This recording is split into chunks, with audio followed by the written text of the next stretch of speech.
I'd like to introduce our first speaker of the day for Stream 2, Mitchell Plume.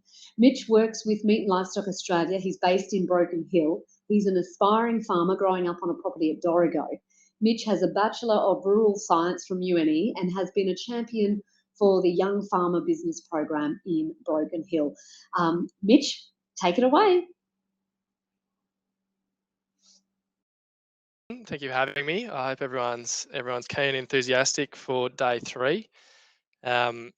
Unfortunately, Nicole, I have recently had to move from Broken Hill after taking the job with MLA, but spent a very enjoyable 6 years in Broken Hill with LLS in the past. So look, today's presentation from me is titled Pathways to Adoption. Now, I guess over the last couple of days, we've heard a lot about different research going on in industry and a lot of innovation and practices being implemented on farm by producers. So the talk I'm giving today is really the MLA perspective on how those practices move from a place of research to be implemented on property. So the way I'm going to approach that, I'll start with the strategic plans, I guess, starting from the top in terms of how that's directed, the adoption pathway that MLA builds our programs around, and a couple of rangelands projects that I think are probably relevant to the audience and how we're actually implementing that in a rangeland context. So with strategic plans, on the left-hand side of my slide there is Red Meat 2030. So this is the 10-year big picture industry vision. And the headline there is to double the value of red meat sales and support red meat being a trusted source of the highest quality protein. The MLA 5-year strategic plan on the right-hand side, I guess, dovetails into that and identifies how, as the Research and Development Corporation, will contribute to achieving that vision. And similarly, then feeds into our annual investment plans, which really operationalise how we invest and how we work to achieving that big picture goal of doubling the value of red meat. So in terms of adoption, if you can see the few screenshots I've added on top of that slide. So down the bottom in the yellow square, one of the pathways identified in Red Meat 2030 to achieve that big picture goal is to double the percentage of project funding for extension work. And that's reflected in the MLA strategic plan with the, you can see the budget table I've cut in there, which has got a pretty consistent increase in producer adoption budget through to 2025. And similarly in the words and outcomes in that strategic plan, which has a real focus on making sure adoption is embedded in research we're doing and that adoption programs and extension services are available to all red meat producers. So what does that look like? I mentioned the word embed there a moment ago. So embedding adoption in R&D is a major point, and there's an expectation in MLA going forward that new research and development work has a clear adoption plan developed and built into that work right from the get-go. Particularly in the case of later stage research, what that really means is rather than just having an understanding of what adoption would look like post-research, it's about designing and budgeting for those adoption activities to be delivered as part of that initial investment. Going on from there, point 2 is engaging the end user sooner. So I think the first step in doing that is having producers front and centre of our prioritisation process, which is the case through our Red Meat Advisory Councils currently.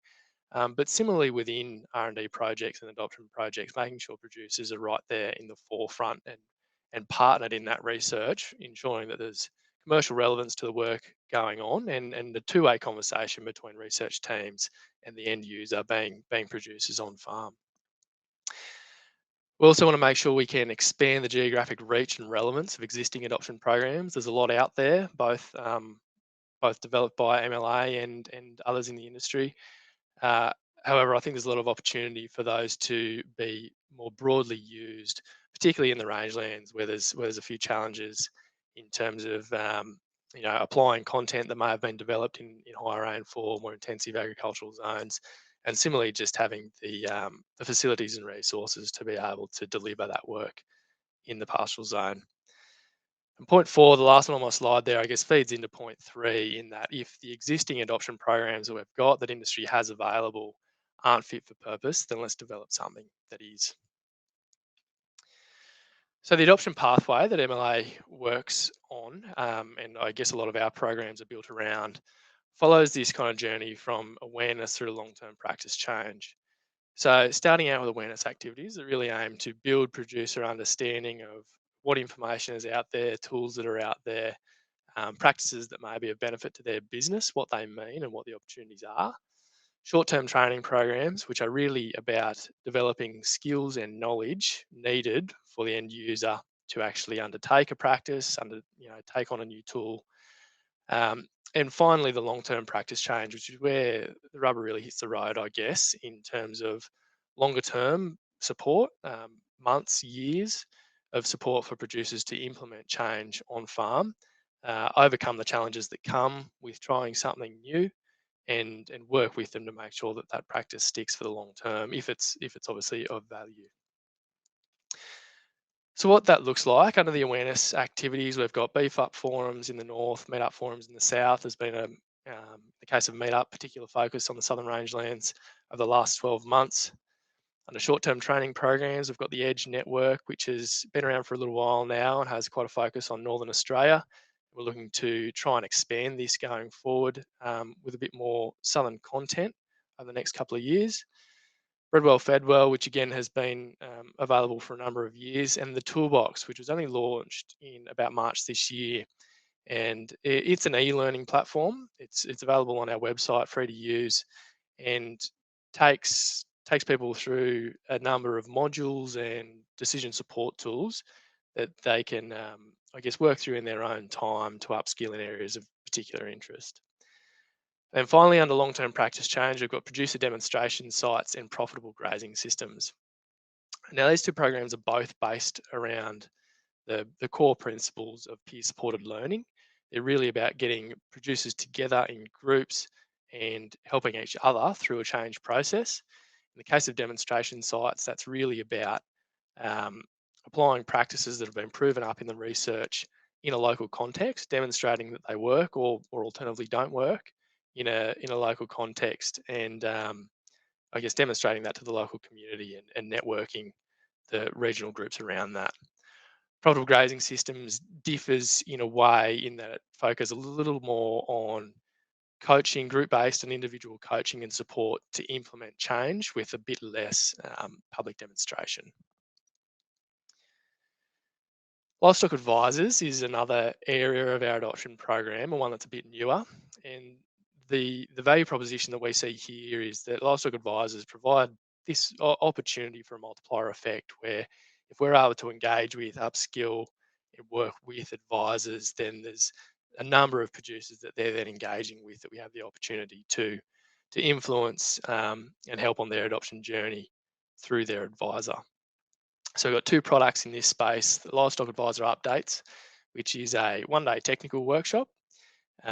Involves updates on new R&D coming through the pipeline, some skills development, and obviously networking with peers. And Livestock Advisor Essentials, which is really focused to the early career professionals. And over a 12-month process, covers about 4 different modules there and the basics of industry. And I guess tries to get those early career people well connected and well informed about where to get information as it becomes available. So in terms of adoption in the rangelands, I think there's been past challenges there that anyone who has worked in extension in extensive areas would understand and be very familiar with. There's huge areas, sparse populations, and big cost of doing business in the rangelands, and that's certainly acknowledged by MLA as something that's probably limited past investment from ourselves in that area. And there's also contextual differences of R&D. There's a lot of work that's done outside of the pastoral zone, which then either needs to be kind of rethought and applied, or in some instances just flat out isn't appropriate. Um, so it's making sure that there's work and practices that have been tried and tested in the region that they're going to be adopted across the rangelands, north and south, and is then available and actually able to be delivered by people that have a bit of rapport in the region. So I think there's some future opportunities there. There's certainly been some fairly public commitment from MLA to increase engagement across the rangelands and improve the level of engagement that our programs have in that part of the world. One of the ways that we're trying to do that is through some specific focus from project managers. My role is certainly one of them, and there's an equivalent role in the northern beef industry that we're recruiting for at the moment. We've also developed a little more flexibility within existing project streams, things like producer demonstration sites, the ability to have fewer producers, bigger areas, bigger timescales, things like that, which are needed just to um, allow programs like this to function in more extensive areas, and the opportunity for some customized project design. So I think this comes back to that point of if what we've got isn't working, then let's design something that will work and is fit for purpose. So if we've got groups of producers that are really keen on looking into a particular topic, um, developing some practices around something, then we're all ears for people to come to us and look at opportunities to develop and support that further.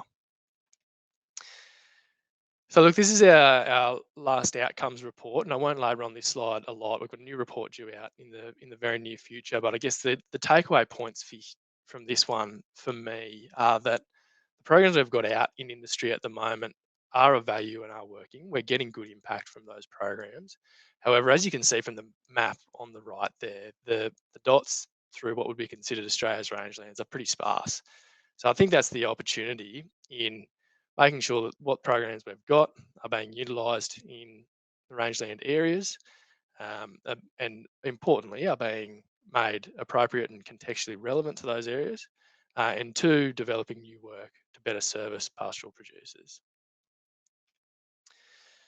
So a couple of rangeland project examples. I've spoken about this concept of a more customised design, and one of those is the notion of an integrated research and development demonstration site.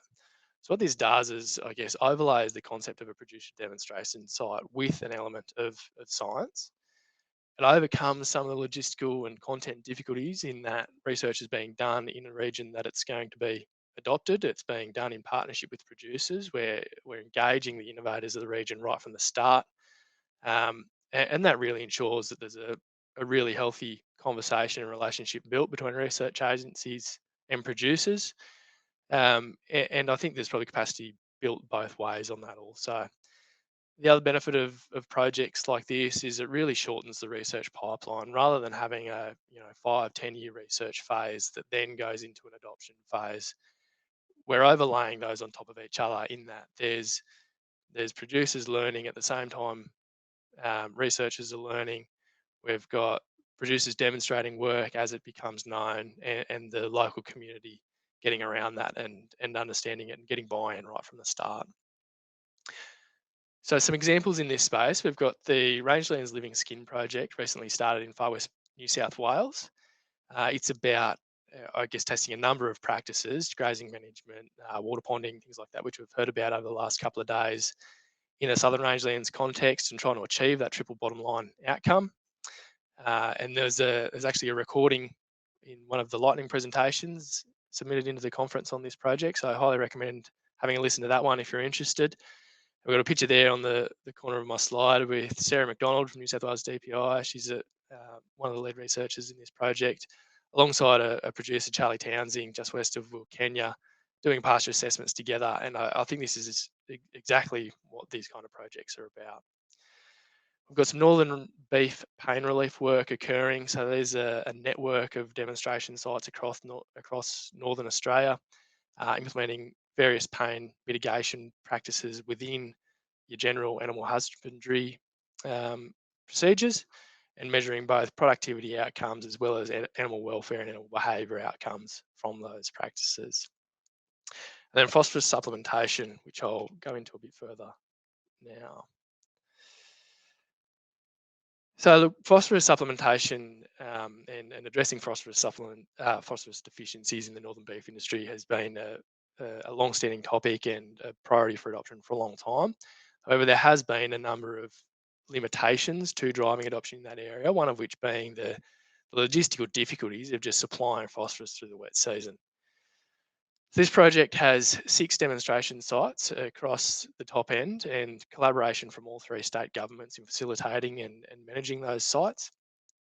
And what this project is aiming to do is validate on commercial stations in commercial settings the use of a easier to implement supplementation strategy, whilst having that demonstrated by producers to industry and their peers. So the project kicked off in 2020. It'll run through to 2026, so it's only fairly new. There's also one core research site which kind of complements those 6 demonstration sites. It's based at Victoria River Research Station in the Territory. The treatments for this project, we've got a traditional treatment which is based on a dry season urea-based loose lick supplement. It does not include phosphorus. And then phosphorus supplementation through the wet period by kind of provision as needed, which is, I suppose, the traditional approach to phosphorus supplementation. We then have the easy P treatment, which includes phosphorus in the dry season lick, as well as providing bulk phosphorus, literally in a bulk bag plonked out in the paddock before the wet season kicks in, and then not needing to come back and provide any further supplement until we're back around at the dry season. So overcoming that difficulty of adoption in producers' access to paddocks through the wet season and getting out on ground. So look, obviously this project's very early stage yet, and data that's come in from that is yet to be too rigorously analysed, given there's only 1 year of data behind us. But some of the early information coming back for that project with heifers that entered the program in May last year is that over the 12 months from entry, growth rates between both the traditional and easy P treatment methods were very similar. And pregnancy status on maiden joining was actually exactly the same at a very positive 95%. So look, early information coming out of this project is that the Easy P supplementation method is just as effective at addressing phosphorus deficiency as traditional supplementation methods. So I think the key point being here is this project is just a really good example of a concept that's been around for a long time but has received poor adoption. There's some clear limitations as to why that's the case. So rather than confining our research to a research station, and let's spread that out and actually get some commercial trialing happening and commercial feedback from producers right from the start. So look, I'll leave that there, and happy to take any questions.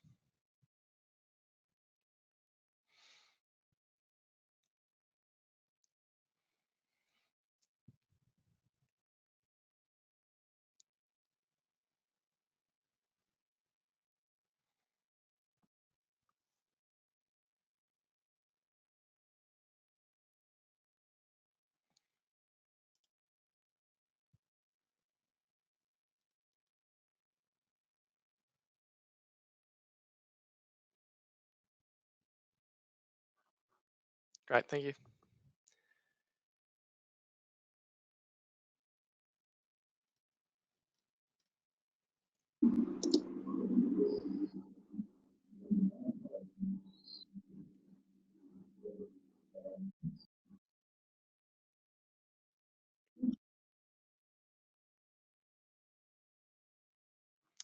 Thanks everyone, and we'll welcome the next speaker.